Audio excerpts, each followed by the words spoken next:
Open Mind Talks com Lúcio Júnior.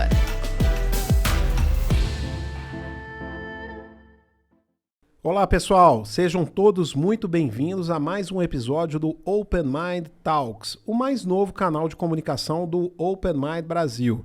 Eu sou Lúcio Júnior e vou estar aqui com vocês hoje trazendo mais um convidado especial para falar de mercado corporativo, falar de carreira, né, e empoderar a esse público muito especial que temos aqui no Open Mind Talks. O Open Mind Talks, todo mundo já sabe, mas não custa relembrar, ele surgiu do Open Mind Brasil. O Open Mind Brasil, que é uma rede social de diretores e presidentes de grandes empresas. Já recebemos aqui nos estúdios da Crosshost grandes nomes que vêm aí trazendo, compartilhando conteúdo com essa audiência muito seleta. E hoje eu estou aqui com Adriano Bravo. Adriano, ele é um dos maiores headhunters do Brasil, CEO e fundador da Petra Group. É uma oportunidade especial que o Adriano fica no Rio de Janeiro, lá na sede da Petra Group, que também tem aqui uma filial em São Paulo, e eu catei o Adriano para a gente poder bater um papo sobre carreira, sobre oportunidades, e é sobre isso que vamos falar hoje. Adriano, muito obrigado pela sua disponibilidade, muito obrigado por estar aqui nos estúdios da Crosshost para poder bater esse papo com a nossa audiência aí de grandes executivos brasileiros. Ô Lúcio, sabe que eu é que agradeço aí pela oportunidade da gente estar participando desse movimento importante que é o Open Mind Brasil e participando aqui do Open Talks, que é uma nova forma da gente conversar através de podcast, e principalmente podcast que também vai para o YouTube depois, né? Então, para mim está sendo uma grande oportunidade poder contar um pouco da nossa experiência, ajudar na rede do Open Mind, falar sempre sobre aconselhamento de carreira, dar um pouco do que a gente aprendeu ao longo desses últimos anos nessa jornada aí de criação da Petra, que tem sido um trabalho bastante gratificante até hoje. Não, e é uma oportunidade não só da gente conversar, ter uma conversa que nos evolui, né? Mas também da gente se aproximar mais, né? Você veio aqui nos estúdios da Crosshost, um estúdio bem localizado aqui na Vila Mariana. A gente já almoçou junto, tivemos um bate-papo bem agradável e eu acho que o mercado é isso, né, Adriano? As pessoas terem essa oportunidade de entender melhor aí os propósitos uns dos outros e gerar oportunidades através disso, né? Aliás, a estrutura da Crosshost é incrível. Vou te falar que eu já tinha conhecido alguns projetos similares, mas o da Crosshost aqui me espantou e eu estou impressionado. Já começaram a surgir aí até ideias, né, Lúcio, de outras coisas que podem ser feitas e eu recomendo seriamente para quem pensa em fazer algo similar, utilizar a estrutura deles. É incrível. Muito legal. Pessoal muito profissional. Parceria que vem dando muito resultado aqui com o Open Mind Brasil. Mas, Adriano, vamos começar aqui o nosso bate-papo.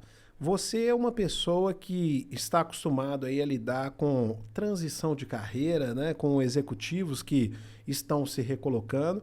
Lógico, né, você é contratado de grandes empresas para poder fazer processo de seleção de posições estratégicas, né? Afinal de contas, a Petra Group é uma empresa especializada em C-levels, em alta gestão dentro das organizações. Então, o seu dia a dia é exatamente sobre isso, né? Falar com empresas, entender a necessidade dessas empresas de uma posição específica, um diretor, presidente, um vice-presidente, mas no final das contas você está lidando com pessoas, e ali pessoas que vão passar por um processo delicado, né? Vai sair, às vezes, de uma organização que ela trabalha há muito tempo e vão entrar numa nova fase da vida, que é o que a gente chama de transição de carreira.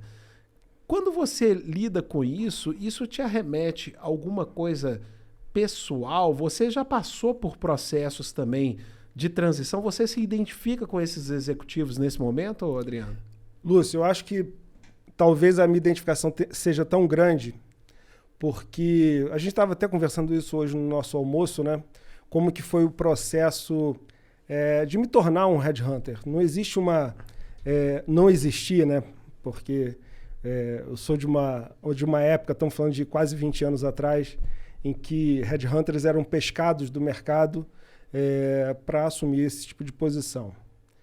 E eu estava justamente num momento super delicado de carreira, de vida. Eu era gerente de negócios de uma empresa de engenharia e veio, de repente, aquela vontade de fazer algo diferente, de tentar experimentar e fazer algo maior na carreira. E você passa por várias etapas, e isso que os nossos executivos acabam passando, do processo de você pensa, reflete, tem medo, acha que não é para você, até que, de repente, se a força for muito... Se aquilo está vindo muito de dentro de você, você acaba tomando a decisão e resolve se arriscar. E a carreira de um executivo, toda a transição tem sempre um componente de risco nela, né? E quando eu recebi o convite na época para me tornar um headhunter, era algo tão fora do meu cenário, da minha perspectiva profissional, em que eu levei cerca de 3 meses para pensar sobre o assunto. E eu tive a sorte, na época, a companhia ter tido muita paciência comigo. E foi incrível, porque eu que não imaginava que talvez fosse ser uma aventura tão séria, me apaixonei pelo negócio. Me apaixonei, me identifiquei. E depois de se tornar uma carreira executiva, acabou se tornando um empreendimento. Então eu vivo um pouco da dicotomia de ser um empresário, um empreendedor, um investidor e também ser um headhunter. E quando as pessoas me perguntam o que eu sou, eu falo que, acima de tudo, eu não sou o CEO da Petra Group. Eu sou um consultor de Executive Search voltado para a alta gerência, que também sou fundador e principal investidor da Petra Group. Você falou aí que você está com a Petra, né, à frente da Petra, como CEO há 12 anos, né? Há 12 anos, 2010, você já tinha essa familiaridade com headhunter? Eu acho que eu nem sabia o que era headhunter há 12 anos atrás. Bom, isso começou um pouco antes. Isso começou em 2005 para 2006. Eu também não imaginava. Para mim, headhunter naquela época era Simon Franco. Eu acho que toda pessoa que se formou no final dos anos 90 tinha o livro do Simon Franco como uma das leituras obrigatórias, que era um grande headhunter da época. Então você imaginava aquele executivo que tinha virado presidente de empresa, tinha terminado a sua carreira, e ser headhunter também era uma das atividades, e acontece até hoje. Diversas empresas de executive search, executivos que chegam ao fim talvez entendem que o propósito deles já encerrou na vida executiva, se tornam headhunters, vão auxiliar outros executivos a fazer essa transição. Eu falava, não, isso não é para mim. Isso não é para mim de forma nenhuma. E depois eu fui conhecendo um pouco mais dessa indústria, entendi como funcionava essa indústria global de empresas que têm 30, 60, 40, 60 anos de idade, e que empregam pessoas brilhantes, conhecedoras profundas de metodologia de avaliação de pessoas e de mercados também. Então, tem sido uma jornada assim, Lúcio. Te digo que o que vem muita coisa por aí, mas até agora tem sido excelente a jornada. Olha que pergunta reveladora que eu fiz, né? Eu perguntei sobre transição, né, que o Adriano está fazendo aí de centenas, milhares de pessoas, como que foi a dele, e a sua transição foi curiosa, né? Porque você, como um executivo de multinacional, nunca imaginou que ia cair na cadeira de um recrutador, e acabou que essa oportunidade te levou ao empreendedorismo. Muito, muito, muito interessante e inspirador isso, né? É sinal até do nosso nome aí, Open Mind. Você tem que estar com a mente aberta para poder enxergar oportunidades como essa.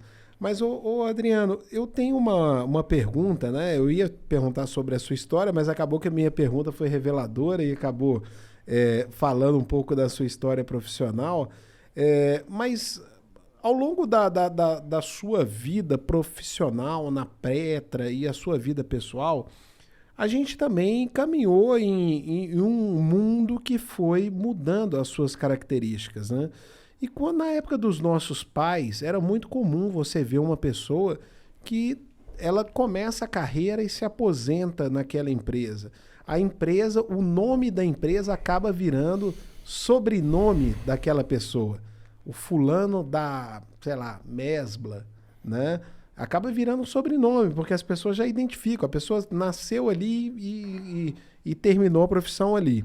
Hoje em dia, como é que é visto isso?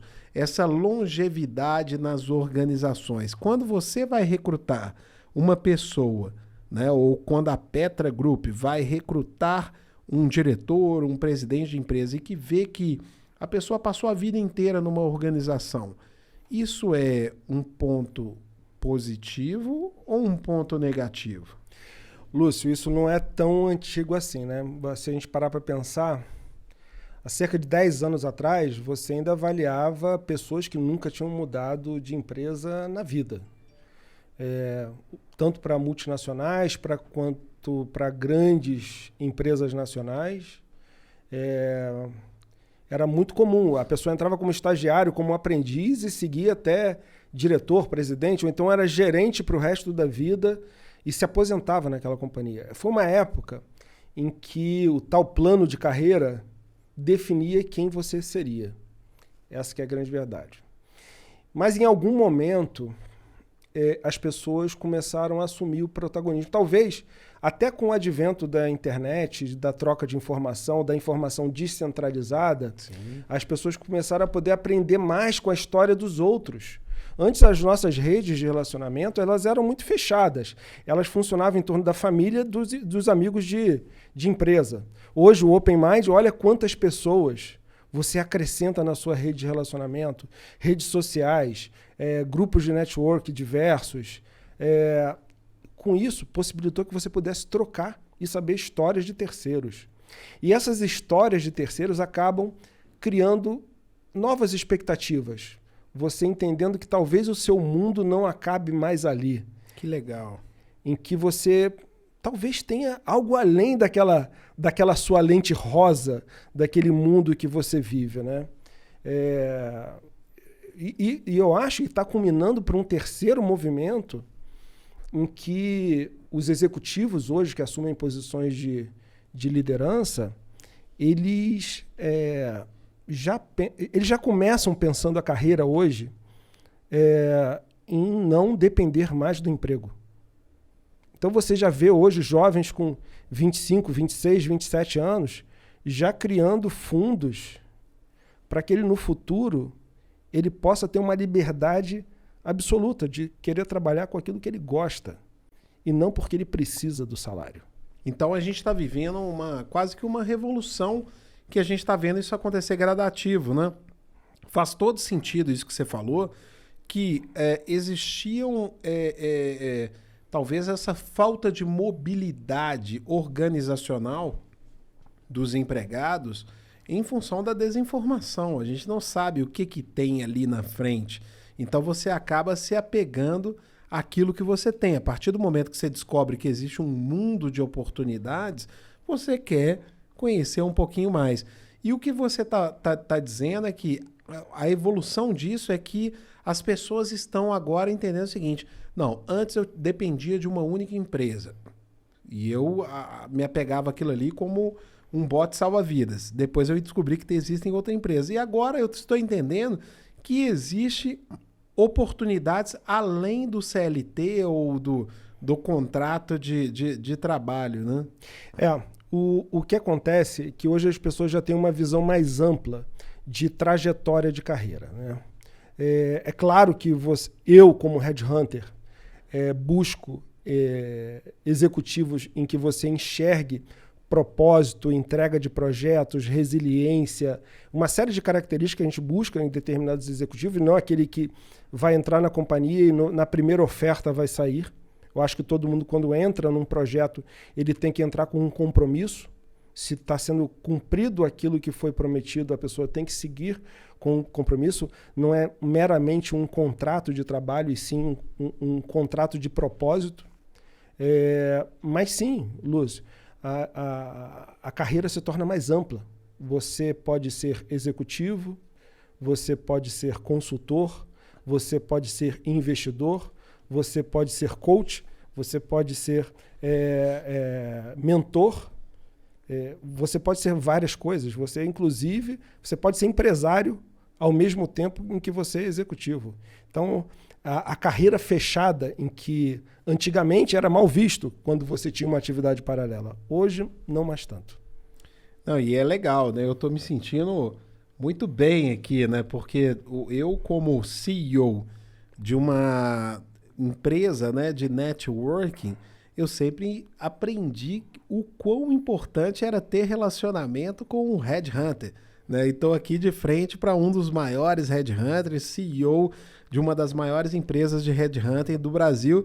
E é isso, pessoal. Eu acho que as oportunidades, como diz a frase clichê, elas não caem do céu. Você precisa aprender a se conectar bem. Eu acho que toda essa evolução que a gente comentou aqui, ela começou a partir da conectividade. Foi a evolução das comunicações, trazendo mais informação, você se conectando a quem está contratando, a quem está buscando. E o papel do headhunter é de ser a ponte, né, entre o interesse de uma grande empresa em trazer um executivo de peso para um cargo e o interesse daquele executivo. Se eu posso aqui, né, dar uma dica a quem está nos ouvindo, é realmente se aproximar de caras assim como o Adriano Bravo, que está aqui comigo.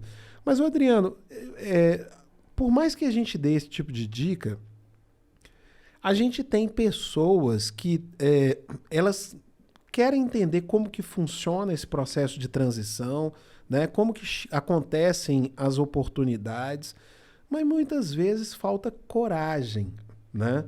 Um bom salário, uma boa posição, bônus, variáveis, etc., que é o que o mercado chama, às vezes, de algema de ouro. Eles tiram essa coragem das pessoas de mudar, né?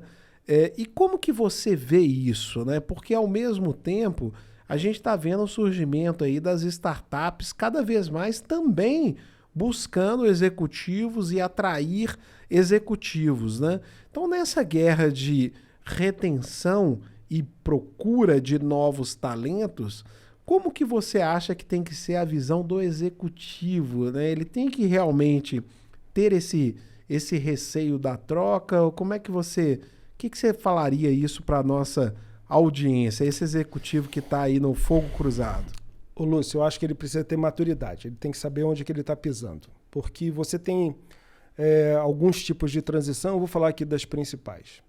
Você tem aquela transição inesperada. E isso acontece hoje em dia muito com executivos que já estão na fase dos seus 40 e muitos, 50 e muitos, está numa posição relativamente estável, e as pessoas não se dão conta de que sempre e a vida inteira vai existir um possível substituto para você. Sempre. Seja internamente, seja externamente.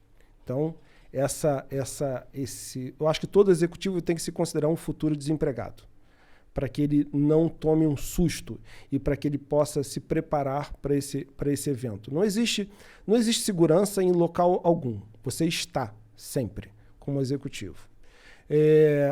Existem os executivos que se preparam, e o que eu costumo falar até anteriormente, que nós já falamos sobre isso, de executivos que eu considero que são animais políticos e que normalmente os melhores salários se refletem dentro desses executivos, porque são realmente as pessoas que estão melhor conectadas ao mercado. Estão sempre conversando com pares, estão sempre conversando em eventos, estão sempre conversando com headhunters, não para mudar de emprego, mas para literalmente gerir um benchmark da sua carreira. É aquele negócio de você tem que se preparar no momento de paz para o seu momento de guerra. Então, são executivos que eu considero assim que são campeões, em que chegam a ganhar, às vezes, 2, 3 vezes mais do que a média de mercado, porque são caras altamente conectados com as oportunidades que o mercado lhes traz. Outro dia, eu fui entrevistar um executivo que estava há 20 anos, começou com um estagiário da companhia. Estava numa empresa alemã que tem um tremendo branding no mercado, mas quando ele me falou o salário, e eu cheguei e falei para ele o seguinte: mas por que você está preocupado? Mas, cara, eu fiquei sem meu emprego. Mas, cara, entenda, você estava ganhando 50% a menos que o mercado paga numa posição... Como assim 50%? Você estava ganhando 50% a menos. E com o nível de preparo, carreira, estrutura e capacitação que você tem, você não vai levar muito tempo até se reempregar. Basta você seguir a jornada normal de alguém que quer se recolocar. Então o cara estava lá com medo do que ele perdeu e mal sabia ele que o que ele perdeu, na verdade, quem perdeu foi a empresa, né? De ter um profissional por esse preço, né? É um pouco da síndrome de Estocolmo, numa hora dessa, né? É um pouco da síndrome de Estocolmo. É o cara que ele vive mal, mas como ali é o único meio que ele conhece, ele se adapta a viver daquele jeito. Às vezes também são paixões, né? Às vezes a pessoa é apaixonada por o que ela faz e a avaliação dela não é meramente financeira, né? E sim pelo prazer que ela sente em fazer aquilo que ela faz, que conta muito com a opção de carreira da pessoa. E olha só, pessoal, eu vou até dar um overview do que a gente conversou no almoço agora, eu e o Adriano. Estava batendo um papo aí, estava o André também, o André lá da Petra também estava aqui conosco, um abraço aí para o André. E o Lousada, né, lá da Sodexo, a gente estava batendo papo e a gente estava dizendo que nesse momento que estamos vivendo, que é quase que uma retomada aí da economia mundial, né, pós não, né, mas a gente já está sentindo reflexos da recuperação, está havendo uma inflação dos salários de executivos, principalmente de grandes executivos. E o que está acontecendo é que os planos de carreira, de salário das empresas, muitas vezes não estão acompanhando essa inflação do mercado. Então, o que acontece, que a gente conversou, eu estou recapitulando, mas eu queria que o próprio Adriano, que é um especialista nisso, falasse, é que essas empresas, o plano de carreira não está acompanhando a inflação do salário. Então, se ela perde um executivo hoje, muito provavelmente ela vai recontratar esse executivo mais caro do que ela pagava um executivo antigo, né? E às vezes o próprio colaborador ali não tem ciência disso. É mais ou menos isso. Eu recapitulei o que a gente conversou, Adriano. O que acontece é que as grandes corporações, elas são como grandes navios. Para você mudar a direção daquele navio para movimentos de mercado inesperados é um pouco mais difícil. Então a empresa, às vezes, ela monta aquele plano de cargos e salário e ninguém quer fazer grandes mudanças, ela quer literalmente acompanhar, mas não quer fazer grandes mudanças para não impactar tanto no OPEX da empresa, né? Mas sim, alguns setores hoje estão extremamente aquecidos e que o mercado não dá conta de preparar os executivos desse mercado. Mercados como de energia, mineração, agronegócio, tecnologia, então, nem se fala. São setores que a gente vive hoje pleno emprego. Pleno emprego, olha que legal essa palavra, né, cara? Pleno emprego. Só fica sem emprego nesses setores quem não quer, ou então teve alguma história muito ruim dentro do setor. Hoje, no setor de tecnologia, as empresas nacionais competem com empregadores internacionais, que vão convidar os seus colaboradores para trabalhar home office, para um trabalho que está na Espanha, está na França, está nos Estados Unidos, e ganhando naquela moeda local. Então, hoje, algumas carreiras você tem uma competição global e não mais local. E os RHs, os diretores de RH, os vice-presidentes, eles precisam estar conectados com esses movimentos que são inesperados. Por exemplo, com a questão da pandemia, os salários eles deram uma certa segurada.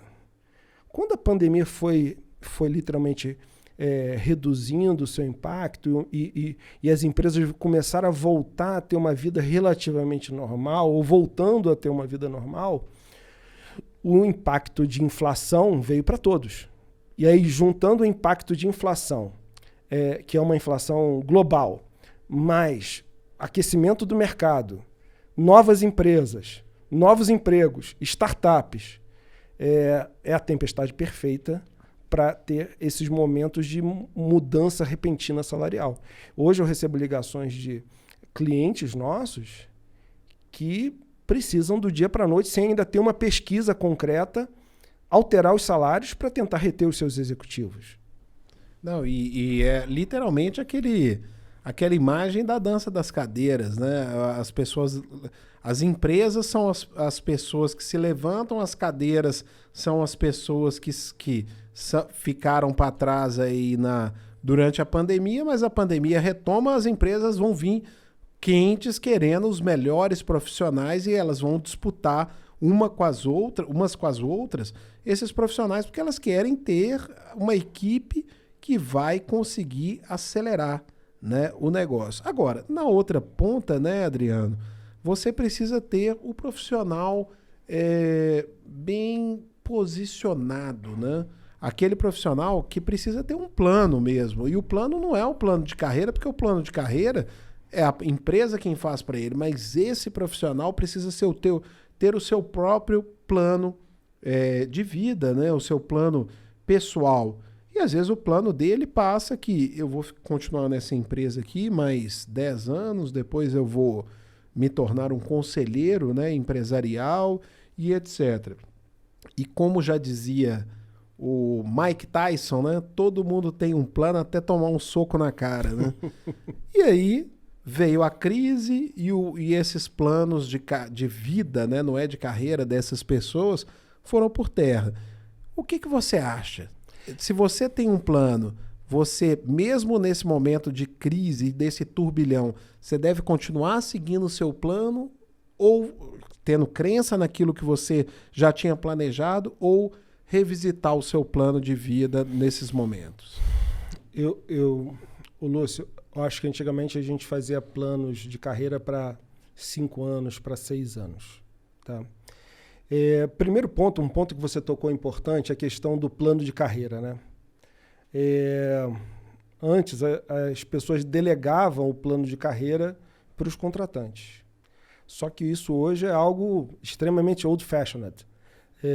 Isso é algo que, literalmente, quem delega o seu plano de desenvolvimento pessoal para um contratante, ele vai funcionar dentro da expectativa daquele contratante. Nem sempre a expectativa do contratante é a mesma que a sua.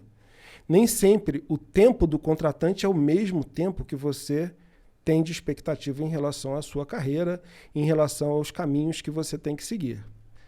Às vezes você tem os socos, a mudança familiar, uma separação, são pais que às vezes ficam mais velhos e você precisa se adaptar. Eu acho que a grande palavra é que você pode ter um plano, mas você tem que saber se adaptar a esse plano. Hoje cedo eu estava tomando um café da manhã com um CFO de um grande banco nacional e a gente estava falando justamente sobre a gente já conversa sobre a transição dele há 3 anos. Há 3 anos que a gente vem conversando sobre próximos passos. Só que hoje, em função das oportunidades, ele não era CFO, ele estava numa outra cadeira. Só que em função das oportunidades que ele foi tendo, eu falei, cara, o teu passe agora valorizou mais com essa oportunidade que você teve. Então, acho que você deve aproveitá-la um pouco mais. Embora o plano principal dele não tenha mudado, que é realizar a transição. Mas ele, em função das oportunidades que também foram sendo dadas a ele, resolveu fazer as alterações pertinentes, porque ele entendeu que aquilo ali poderia valer a pena. Então, olha só que interessante, Lúcio. Ele é um cara que queria, há 3 anos atrás, sair da companhia que ele estava, procurou headhunters para se aconselhar sobre que passos ele deveria dar, que mercado ele deveria seguir, para onde que ele deveria caminhar. Ele fez os investimentos necessários, só que aí o contratante dele também foi inteligente. Percebeu essa movimentação e entendeu que ele era um valor para dentro da organização. E ofereceu um plano de retenção. Entendeu? Então, E você também não pode ficar de olho fechado para cavalo selado que passa na sua frente, né? Então ele pulou em cima desse cavalo selado e com isso aumentou o valuation dele de mercado. Então, às vezes você tem que manter esse plano, mas você tem que estar preparado para essas guinadas ou então decisões que você vai tomar ao longo da sua trajetória. Ô, Adriano, muitos da nossa audiência aqui nesse momento estão ouvindo aqui um CEO de uma grande empresa de hunting. Então a gente não pode deixar de dar algumas dicas, né, para essa turma que está ouvindo aqui. Vamos falar de entrevista de emprego, né? Principalmente desse público, de líderes. Que dica que você dá para essa turma, né, de como se portar numa entrevista de emprego para um C-level, né? Se fosse para você dar algumas dicas de ouro do que fazer e talvez do que não fazer, né, em uma entrevista de emprego, o que você falaria para eles? Lúcio, eu acho que as pessoas elas não estão evoluindo na mesma forma, ou elas não perceberam a evolução que aconteceu no mercado. Eu acho que todo mundo que tem mais de 30 anos lembra do filme do Jerry Maguire, do Tom Cruise.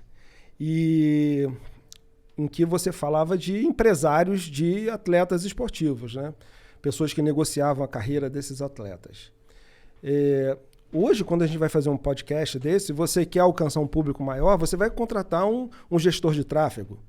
Você vai contratar um excelente estúdio para você ter uma excelente qualidade de transmissão.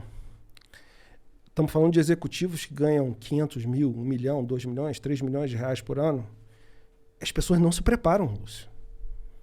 As pessoas não se preparam para uma entrevista. Elas não preparam o pitch comercial. E estamos falando de executivos que vão fazer apresentações de M&A, apresentações para bancos, para investidores, ou então vão fazer apresentações, treinamentos para a diretoria de operações. Essas pessoas se preparam na vida profissional, mas não na vida pessoal. Em casa de ferreiro, espeto é de pau? Enorme. O espeto é gigante. E eu te digo que é uma madeira bem cheia de cupim. Porque quando o executivo se confronta numa entrevista, ele não tem um plano. Ele não tem um plano, um roteiro para seguir aquela entrevista. Porque estamos falando que, às vezes, a sua vida, os seus próximos anos, você pode ter uma oportunidade de ouro em que você vai ter 40 minutos para dizer quem você é. E se naquele momento você não souber dizer quem você é, aquela oportunidade foi embora. E ela pode levar anos ou não aparecer novamente. Não, e pode ser a oportunidade, não é só sua, mas dos seus descendentes, né? Quantas pessoas que você já deve ter entrevistado para oportunidades fora do país e que vão embora e nunca mais voltam, né? Então, às vezes, a pessoa está diante de uma oportunidade dessa, não está preparado e aí ela não vai para lugar nenhum, né? E o impacto social dessas oportunidades é incrível. Eu lembro até hoje de uma entrevista que eu fiz no início da minha carreira. Eu ainda era consultor na outra companhia e eu fui entrevistar um rapaz que tinha se formado em engenharia com 34 anos de idade. Só que ele me contou uma história assim, a história extremamente emocionante da vida e da carreira dele. Ele não seria o perfil para eu aprovar para aquele meu cliente e eu briguei e aprovei aquele perfil. Lúcio, ele era um rapaz que morava em comunidade. Apesar de ser formado em engenharia, morava em comunidade. Ele era o esteio familiar, era o mais velho de vários irmãos. E hoje, Lúcio, esse cara ele é diretor de supply chain no Canadá. Olha o impacto que aquele momento em que ele soube expressar quem era ele, contou aquela história, a história da vida dele, ele poderia não ter contado a história da vida dele. Mas ele usou aquele ponto na hora certa. E me fez comprar ele. Comprar que eu fui defender perante meu cliente como sendo a escolha certa. E foi. Ele é um desses casos que está há 15 anos na mesma empresa. Sabe? Então, eu tenho muito orgulho, às vezes, dessa profissão que eu tenho, porque você dá esse tipo de oportunidade para as pessoas que querem a oportunidade, ou que podem aceitar aquela oportunidade naquele momento. como já diria aquela frase clichê, né? Sorte é oportunidade mais preparação. Mas a preparação, muitas vezes, a pessoa acha que está preparado academicamente, preparado para falar do negócio dela, mas a pessoa não está preparada para falar sobre si mesmo, né? É interessante isso, né, Adriano? Mas se sorte é oportunidade mais preparação, tem muita gente que está preparado.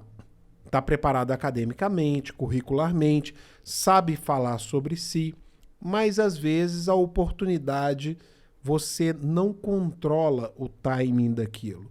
Por mais que você possa exercitar situações que vão te gerar oportunidade, essa oportunidade pode bater na sua porta agora ou daqui a 1 ano, ainda mais em momentos de crise.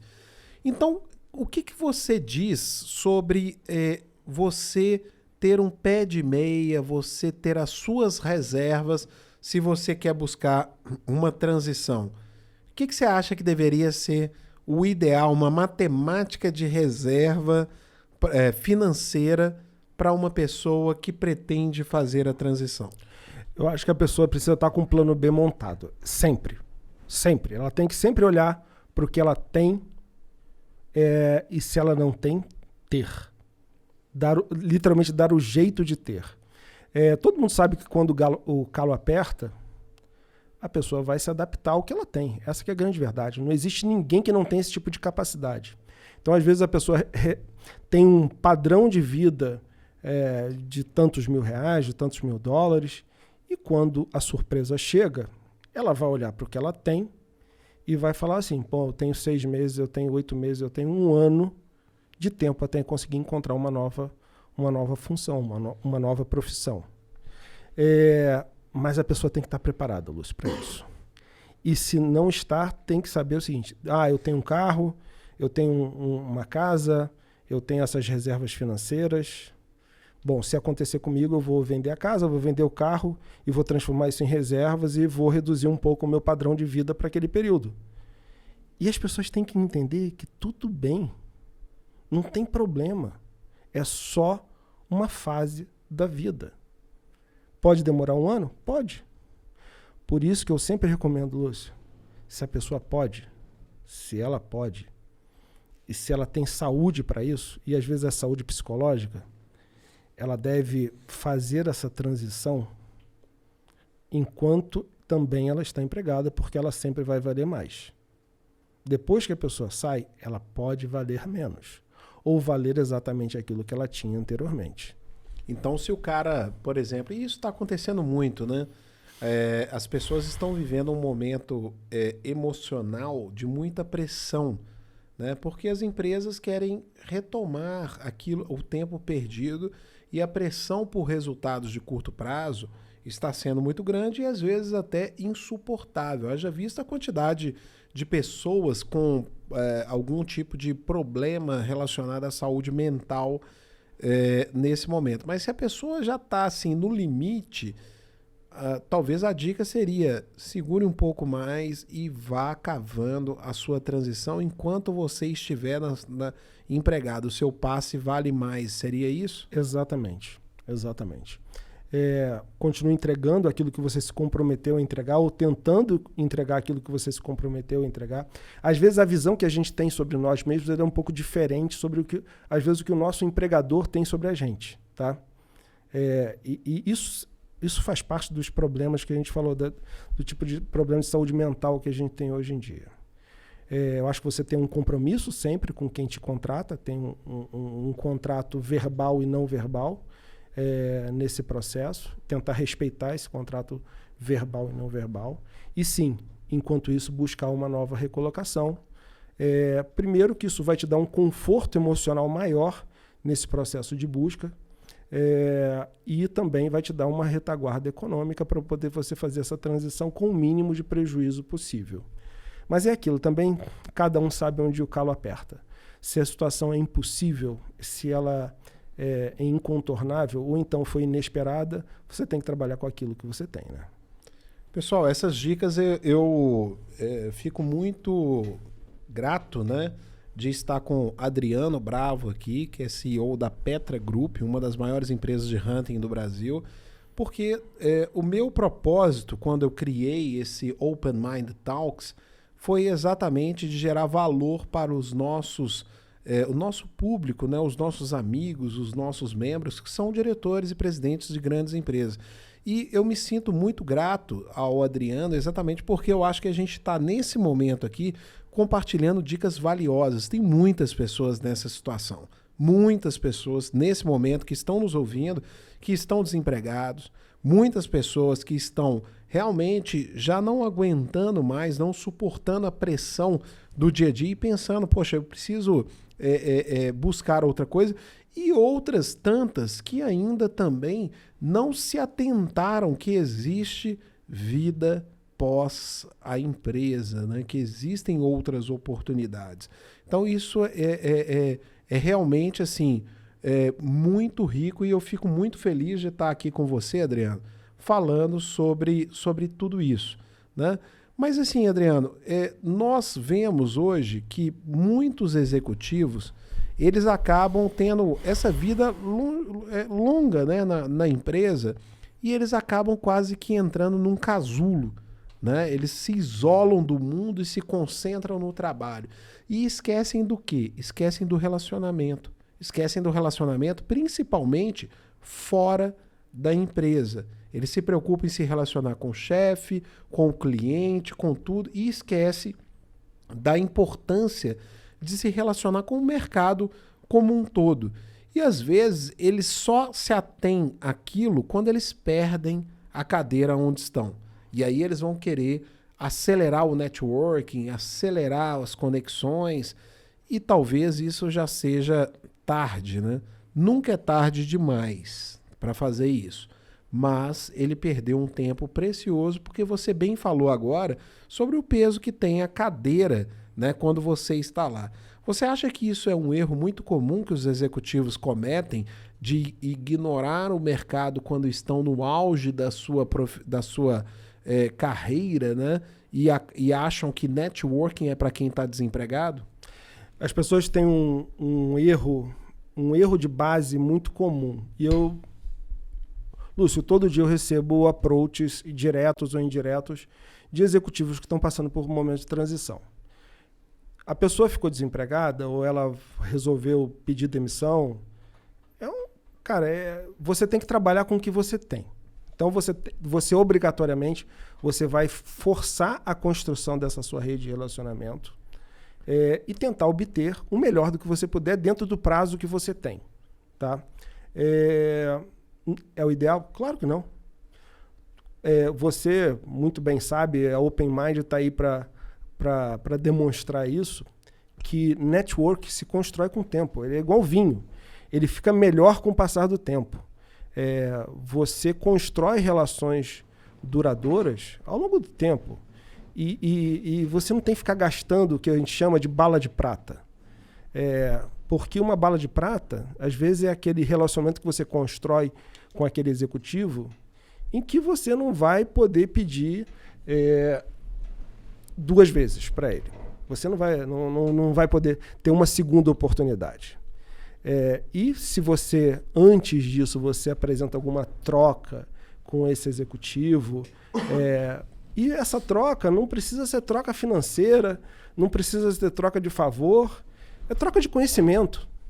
Por exemplo, imagina que você é um diretor industrial e você conseguiu construir uma relação com um outro diretor industrial, com um presidente de uma outra indústria, em que vocês estão com o mesmo problema de lead time, de produção, e que você pode trocar informação com aquelas pessoas. Isso é network. As pessoas confundem a questão do network, ele tem que ser usado somente para ganhar alguma coisa. Para ganhar alguma coisa. E o network de valor é aquele que você dá. Esse, na minha visão, o cara que está muito à frente do network é quando ele está sempre oferecendo algo para alguém e não pedindo algo para alguém. Muito bom.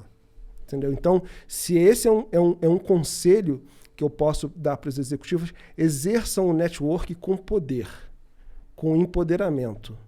em que você está sempre sendo visto como autoridade naquele tema que você fala, em que as pessoas querem estar com você porque você é uma autoridade naquele E até tema. porque não é nem que seja proibitivo de você querer fazer network quando você está precisando.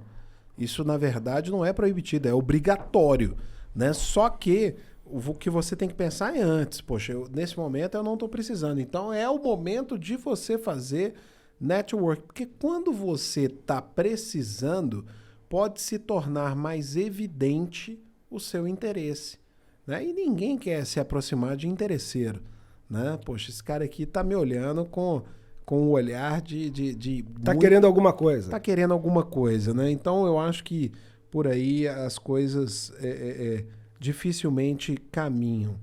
Mas, ô Adriano, um dilema também que a sociedade, né, o corporativo vive, né, o executivo vive há muito tempo, é exatamente, eu acho que igual qualquer profissional, o atleta, o artista, que é exatamente o seguinte: poxa, eu tô já com 40 anos, 50, 60, e aí, o mercado interessa pelo meu perfil, né, depois dos 50? Como é que fica? Isso mudou? Esse executivo, depois de 50 anos, ele ainda pode sim pensar em transição de carreira? Eu acho que tem muito mito dentro dessa história. Às vezes eu vou entrevistar alguns executivos que estão passando por transição e o cara fala assim: pô, eu tô com 40 anos de idade, pô, será que o mercado já acabou para mim? Eu falei, pelo amor de Deus. Às vezes com 50 anos, e o mercado também pensa. Eu acho, Lúcio, e o que acontece é que o executivo tem que sempre pensar no que ele está fazendo, sabe? Se ele continua na mesma posição que ele estava 20 anos atrás, que ele estava 10 anos atrás, ele tem um risco. Ele tem um risco de verdade. Mas se a carreira dele, ao longo dos últimos 10 anos, ele sempre teve uma evolução, uma transição saudável, um processo de promoção saudável, em que ele foi aproveitando as oportunidades, ele demonstra a capacidade que ele tem de se adaptar, a capacidade que ele tem de evoluir. E é isso que as pessoas precisam estar preocupadas. Não com, eu estou com 50 anos, estou com 60, e sim com a capacidade de evolução. Se é um profissional que está em constante evolução, tudo bem, ele pode passar um momento desagradável de transição ali que ele não estava esperando, mas ele vai conseguir encontrar o caminho dele. Talvez não seja aquele caminho que seja o ideal. Talvez ele tenha que dar 2 passos atrás, para depois dar alguns à frente. Talvez ele tenha que aceitar que o caminho dele talvez tenha que ser outro. Talvez ele tenha que virar consultor. Talvez sabe, as pessoas têm que parar de olhar, às vezes, para a carreira de consultor como se fosse um bicho-papão, sabe? Eu sou consultor há quase 20 anos. Então, há quase 20 anos que eu sou um profissional independente. E nem por isso eu sou menos bem-sucedido do que um presidente de uma outra empresa. Então, as pessoas precisam, às vezes, pensar nessa reinvenção da carreira, ou, às vezes, até aprender a ser um investidor, a ter uma segunda fonte de renda, a ser sócio de algum empreendimento que gere renda, a ser sócio de empresas debenturistas e levar isso mais a sério, ou, às vezes, aprender uma nova profissão. Eu já vi professores de matemática com 50 anos de idade que viraram programadores. Olha que bacana isso. Porque como falta programador, o cara era um professor de matemática com mestrado e doutorado, aproveitou essa oportunidade que veio para ele, em que muita gente, que isso, você com 50 anos vai querer se tornar um engenheiro de software? Você já está muito velho para isso. Então, às vezes, as pessoas têm que parar de escutar um pouco o que os outros falam e confiar um pouco mais no próprio taco. O Adriano, você na Petra, né, que trabalha para grandes empresas de óleo e gás, mineração, siderurgia e etc., você trabalha repondo vagas, né, de executivos que saem ou até mesmo novas vagas que surgem. Então vamos aqui talvez Eu não sei se eu vou falar certo, mas vamos jogar contra aí, né? Vamos explicar aqui para as organizações, né, os líderes das organizações que estão nos ouvindo, como que eles podem fazer para reter talentos, não necessitar de repor essas vagas, né? Que dicas que você daria para as organizações nesse momento que estamos aí vivendo? Você citou até alguns setores aí, o pleno emprego, o mercado aquecido de contratações. As empresas têm que se preocupar em reter os seus talentos, né? O que seria uma boa estratégia para a retenção de talentos? Lúcio, eu costumo falar que o mercado funciona igual uma sanfona, né? Na hora que a coisa tá feia, a sanfona retrai e coloca o ar para fora. E nessas horas, as empresas também se veem obrigadas, às vezes, de repor uma posição com uma remuneração menor. E quando o mercado expande, quando ele começa a entrar um monte de ar dentro desse mercado, você começa a ter novos players nesse mercado, ou então determinadas empresas começam a se expandir e elas estão preocupadas com a trajetória final, não necessariamente com o plano de cargos e salários. A recomendação sempre que eu faço para qualquer companhia, ela precisa ter um exercício constante de, primeiro, conversa com o mercado. Os executivos principais precisam ter os seus benchmarks. Eles precisam saber quanto que os seus concorrentes, ou então empresas que estão se aproveitando daquele mercado, estão remunerando seus executivos. O mínimo é mapear os seus talentos estratégicos, ou seja, quem são os caras que carregam o piano daquela organização. E esses caras, você criar uma carapaça de proteção para que você não perca eles temporariamente ou no longo prazo. Ótimo. E por fim aqui, uma vez que a gente falou de retenção, né, e eu falei que jogaria contra, mas é uma brincadeira, vamos falar exatamente do que vocês fazem, né, lá na Petra. Como que vocês auxiliam as empresas a atrair os melhores talentos? Como que funciona esse trabalho aí seu lá com a Petra Group? Ô, Lúcio, eu costumo falar que o trabalho nosso é quase igual um trabalho de um sapateiro. Você tem que encontrar o pé 39 para aquele sapato 39,40. E, às vezes, encontrar um 38 que se encaixa num 37. Então, o nosso trabalho é quase que de um vendedor de uma sapataria. E pode ser simplista, mas é muito isso. A empresa, normalmente, ela tem uma necessidade, ela tem um budget, um orçamento para a contratação daquele profissional. E o nosso trabalho é encontrar o melhor profissional que possa existir para ocupar aquela posição.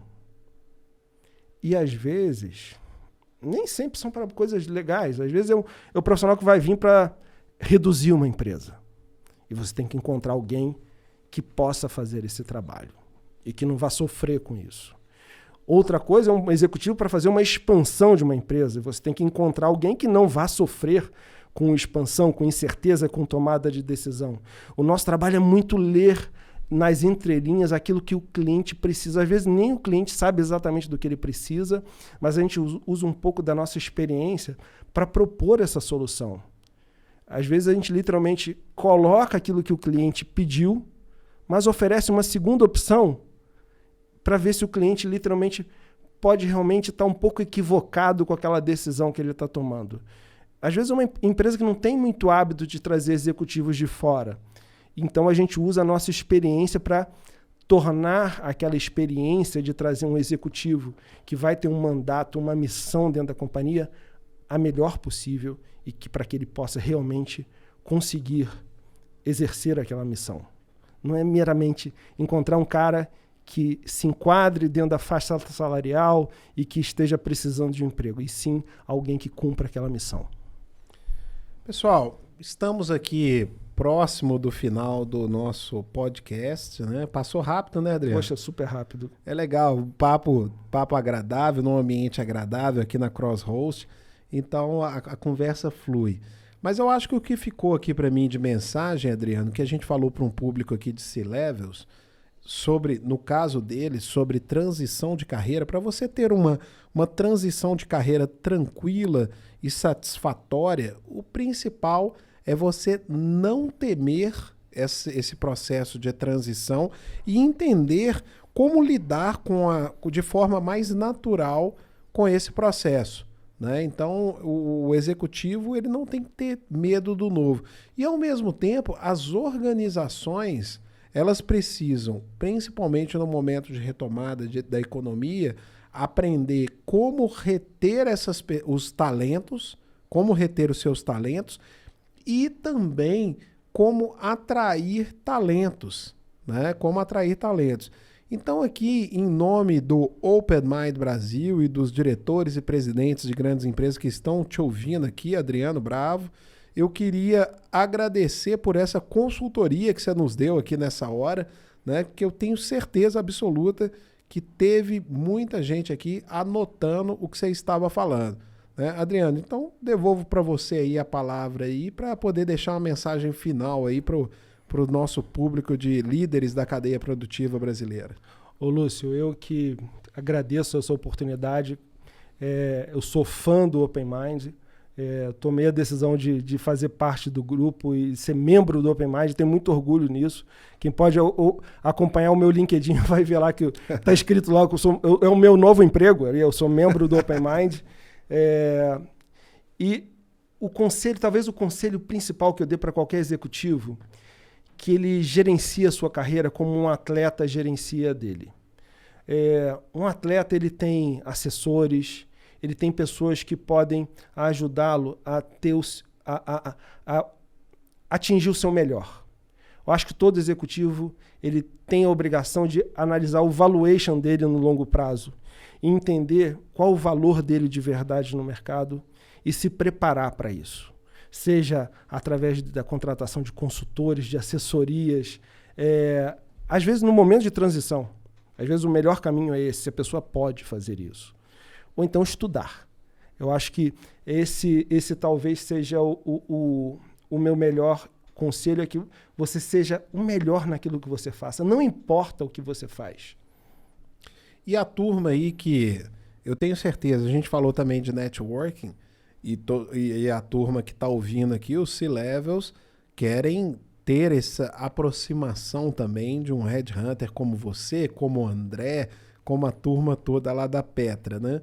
Você, como é que é no seu social aí? Está disponível, está aberto aí para essa turma se aproximar de você aí? Se for Open Mind, então eu estou super disponível. É só entrar em contato comigo direto pelo meu próprio LinkedIn ou pelos canais da Petra ou através de você. Deixo aqui franqueado aí o meu nome e eu vou tentar com todo o carinho do mundo tentar encaixar esse bate-papo na minha agenda.